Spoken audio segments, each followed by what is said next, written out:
Hey everyone, welcome back to the channel. In today's video, I'm going to show you how to fix OneDrive not syncing in Windows. It's really simple and easy.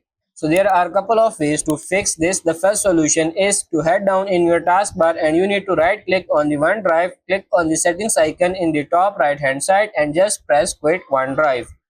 Then just click on close OneDrive and then head over to your start menu, search for OneDrive and then open it up like so. Now sometimes just that simple fix can solve your issue, but if it's not working, what we have to do is once again click on OneDrive in the taskbar, click on the settings icon, click on settings, from the left hand side navigation, select this account. Click on choose folders and make sure this box here at the top is ticked to make all files available and then go and press OK. Once again, you can check if that's fix your issue or not. If it's still not working, what you have to do is enter these commands into your computer.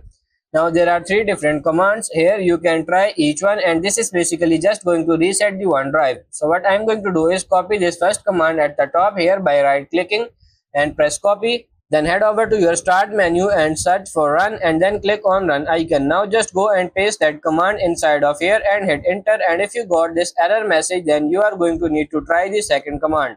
And now paste the second command and hit enter, and if that runs successfully it should pop up with your OneDrive like this, and then you can now go and check to see if the syncing issue is fixed or not. Hopefully it will fix your issue. So that's pretty much it for this video. That's how to fix OneDrive not syncing in Windows. I hope this video was helpful. If it is, like it and subscribe to the channel. Thank you.